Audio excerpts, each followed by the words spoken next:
Hello, ladies and gentlemen, and welcome back to the Zombie Train. This is episode number 310, and I'm your host, Ellis, otherwise known as Train Man, or the Admiral. And just a heads up, we are about 3 weeks out of a route review, so if you have a route that you would like to be reviewed, contact me on Skype at Bombs321. Anyway, this is an episode about special boxcars due to a question asked by TPOP311. On episode 245, they said, "Did you ever convert any boxcars to be special cars? Example, a high cube to an armory or a 40-foot to a lab."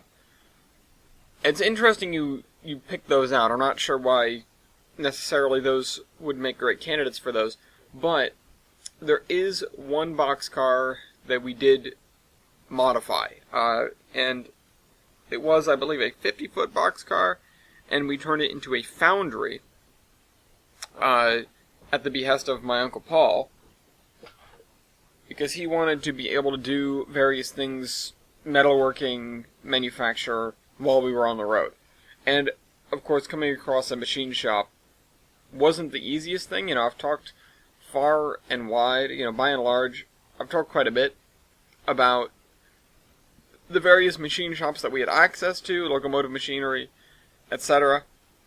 And you should probably get the idea that it was not easy to just find a shop with the supplies that we needed, compounded by the fact that we really didn't know about all of them. I hesitate to say a dumb kid. Of course I was, but that's irrelevant in this situation.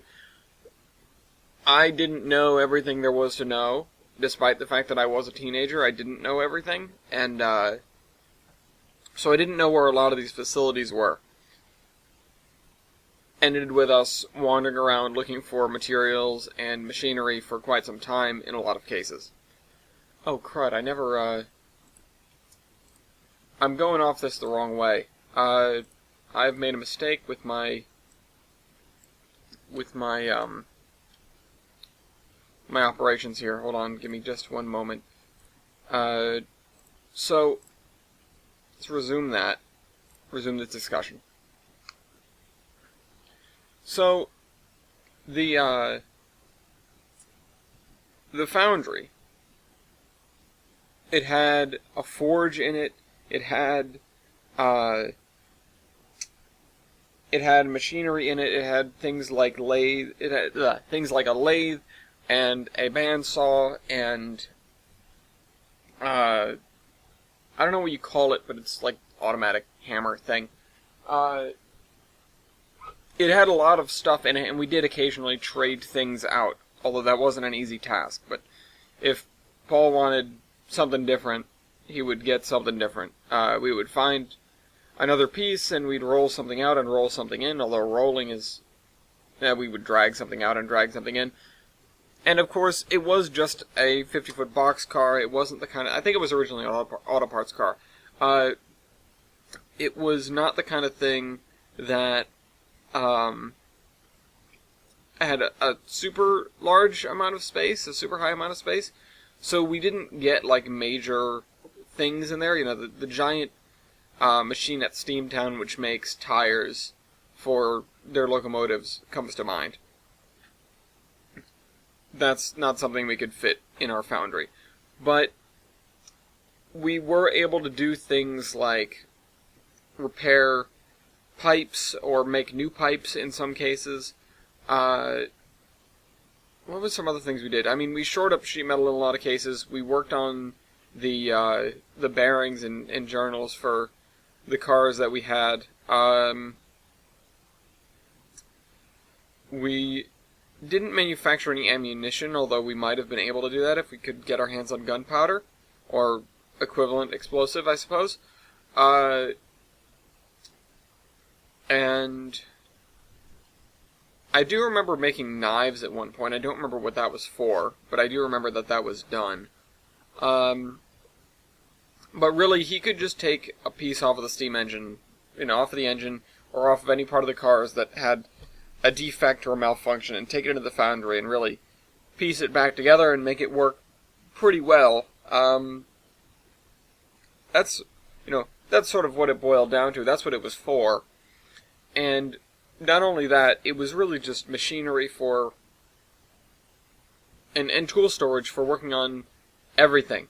The engine, the cars, the automobiles that we had, the spare engine, all the wiring, everything like that.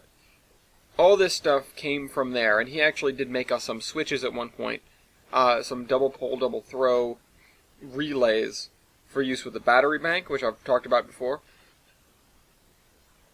He was really good, and that was the most major boxcar that we had. And like I said, it had a forge in it. He could heat that thing up to, I think, a couple of 1,000 degrees with the mix of whatever he was using. I know it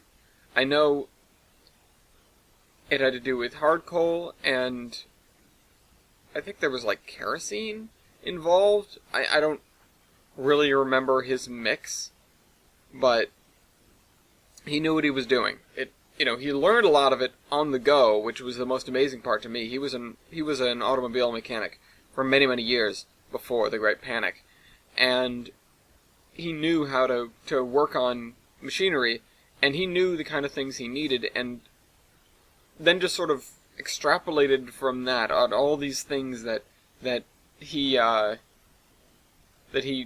realized could be useful. And it became really, really helpful. And also it became helpful as a weapon, because he had the blowers, which would, of course, take in outside air, push it through the furnace in order to heat it up. But he wired it up, he set it up so he could reverse those blowers, and it was really not the kind of thing that he wanted to do often, because it would often damage them. But if we were under assault, he could reverse the blowers and send out these huge columns of flame, or horizontal columns, on both sides of the train. Which, if we were going along, that's like well, it was devastating, I'll say that much. Let's see. What else did he do for us? I don't know, well, I can talk about other cars that we did things with. I mean, we had a flat car that we kitted up with rails and such, and a ramp on the back, because when we ran into the Stevensons up on Marias Pass, in order to take them with us and in order to make best use of their little engine, we had them as like an emergency. We could basically deploy them. We could drop them off the back of the train, and in order to keep the tiny wheels of the engine and the valve motion and everything like that from causing problems when we were trundling along at 50 miles an hour, we put it up on a flat car. And so we loaded it onto this flat car, and then we put rails on the flat car, or, other way around. We had this thing that you could fold up in the back, which, like I said, was like a ramp, and all of this, and it was actually winched to the caboose, because it was right behind the caboose. It was the last car on the train. So then we set up the caboose to have these mechanisms and this winch and everything, so we could, well, pull the engine back onto the flat car, because it couldn't make it up the slope on its own, really. And also so that we could deploy it. There were pneumatic levers for dropping the ramp at the back, and then letting the engine go and giving it a little push off the back. Because you wanted that thing's wheel spinning forward when it hit the ground, not backwards. And that was part of the reason we made the ramp so steep. It's so that they could have the wheels spinning forward, and it would, eat away at the rails a little bit, because you'd be having wheel slip, but when you hit the ground, you would have less wheel slip, and it would be a little less of a jolt, because we didn't want to give anybody concussions by dropping this locomotive. But, because it had two people in the cab. Not a very spacious cab, mind you. What else? There was a boxcar that we cut a vestibule door in, like a, front door. We should have probably just used a baggage car, but we didn't have one on hand, and we wanted more storage. So we had the last passenger car, which was like the armory. And then behind that, we wanted more room, so we put in a door in the front of this first boxcar that we had, which I don't know what it was. I know it was a metal boxcar. I think it might have been a 40-foot that we borrowed from Steamtown. And by borrowed, I mean took without asking indefinitely. And then eventually we ended up getting rid of that because we got better with our storage. It would have been nice, in hindsight, it would have been nice to have a train of, baggage cars instead of boxcars that we could just sort of, walk through from front to back. It would make a lot more sense than what we had, which involved having to walk on the roofs of the cars, and these were not cars with roof walks, because they were very, very old. Or, not very, very old. Some of them were not that old, is what I'm saying, and a lot of them that were that old had been converted to not have roof walks. Roof walks are not a common thing, and they were not a common thing when the Great Panic happened in 2012. You're 50 years divorced from roof walks. But we did fit sort of roof walks on the tops of these cars, although one of the other solutions we found was actually to put a railing along the middle so you could hold on to that. Because having something to hold on to while you're rattling along at 50 miles an hour and standing on top of the train is actually, turns out, a lot more important than just having something to stand on. If you can hold on to the thing, you can work your way along the surface to the top of the car without too much difficulty, especially if you're hitting bumps, because you're holding on. And also that took a lot less material. We could make it just out of pipe, whereas a roof walk, we sort of had to build a framework for it, and then the top, sheets of metal to actually stand on, or wood in some cases. But it took a lot more labor to put a roof walk on a car than it did to just put a railing that you could hold on to along the top.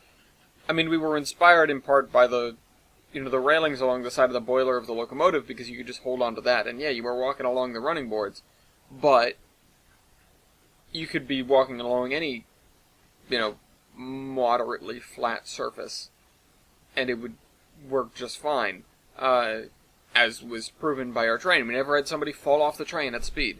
And we didn't really have too many people walking along the train at speed. We didn't want people to do that, but we never had anybody fall off while they were doing that, so it worked. Let's see, what else did we modify? I mean, we did modify a couple of the hoppers that we had to have stairs on the inside, so that you could walk down if the amount of coal was low, grab a scoop full or a bucket full of coal, and then walk up and then walk over onto the tender and toss it in, so that we would have a continuous supply of coal coming out of the hopper cars. And eventually we got a little auger thing. The auger was later. We had a conveyor belt thing that didn't work nearly as well. The auger actually came after our stoker had a serious malfunction, you might want to call it that. It's downplaying it. It caught on fire, and it made an actual fire-nado in the tender. It burned through from the firebox, through the auger, which was all rusted out and busted, into the tender, and then flames were shooting up through the tender and turned into this massive fire tornado, and Evie actually chucked a fire extinguisher on it. That's actually in the past, because that was in, oh gosh, what is the name of that town? I think it starts with an E. I can't remember. It's up there in Marias Pass. Anyway, so yeah, that's I think the lion's share of the modification that we did, aside from all the coaches stuff that I've already talked about. I'm trying to think if there's any other random thing that we did to any car while we did. No, I don't think so. We did do a lot of minor modifications to things that we kept around, but a lot of the boxcars and the hoppers, they were exchangeable. We would go, and that's why the auger and the conveyor were step-ups from the stairs, because we had to use the same hoppers, because the stairs were built in. But we would go to a new town and we'd pick up new boxcars or new hoppers or whatever. Anyway, hope you guys enjoyed this video and I'll see you next week. Trainman out.